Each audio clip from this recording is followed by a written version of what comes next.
You may write me down in history with your bitter, twisted lies.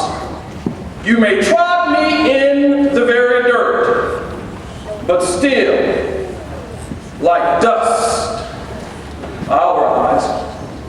Did you want to see me broken? Bowed head and lowered eyes, shoulders falling down like teardrops weakened by my soulful cries. You may shoot me with your words. You may cut me with your eyes. You may kill me with your hatefulness, but still, like air, I'll rise.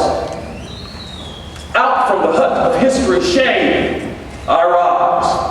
Up from a past that's rooted in pain, I rise. Bearing the gifts that my ancestors gave, I am the hope and the dream of the slave. And so I rise, I rise, I rise. In the name of those whose shoulders I stand upon to step into my tomorrow. In the name of all that's good and righteous and perfect about our people. In the name of He who keeps you from falling. I greet you with my native tongue. How y'all doing this afternoon?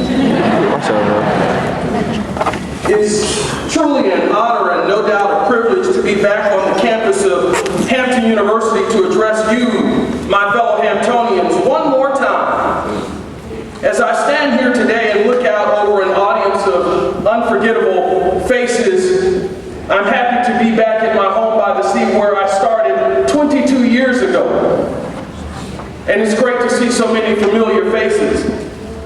You know, Dr. Harvey, speaking of familiar faces, it's great to see such great friends like Dr. Barbara Inman, who's my classmate, and Dr. Sabin Duncan, and I saw Dr. Gerald Roy in the audience. Great familiar faces, and when I think about familiar faces, I'm reminded of a story I heard once of a young woman. We're just going to call her, for sake of this story, we'll call her Mrs. Jones, and it seems as though everywhere Mrs. Jones went, she took a pet parrot with her. If Mrs. Jones went to the laundromat, she took her pet parrot with her. If she went to the studio, she took her pet parrot with her. And if she went to do her grocery shopping, she took her pet parrot with her. And they tell me that one day, Sister Jones wanted to go out dancing, and she went out to the club. It was the 4040 Club in New York. And of course, being true to herself, she took her pet parrot with her. And as she was out on the dance floor, the DJ began to play a familiar refrain, and the audience began to sing out, "The roof! The roof! The roof is on fire! We don't need no water, just let the roof burn! Burn, roof, burn! Burn!" And of course, the parrot, being a parrot, began to sing out as well, "The roof! The roof! The roof is on fire! We don't need no water, just let the roof burn! Burn, roof, burn, burn!" And they danced the night away.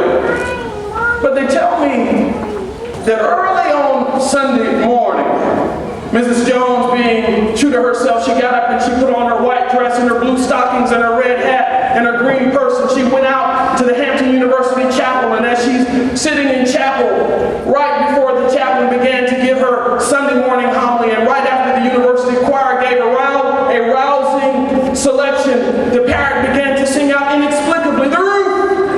The roof! The roof is on fire! We don't need no water!" And just as he got to the last part, she jumped up and said, "Oh no, you can't sing that today. No sir, we're in church." And the parrot, being confused, looked at Mrs. Jones and looked back at the congregation, and he looked at Mrs. Jones again and looked back at the congregation, and he looked at her and said, "Well, I don't know why not. The same folk in here were in the club last night." So it's good to see so many familiar faces. In all seriousness, friends, I promise to make to you this morning the same solemn commitment that Kim Kardashian made to her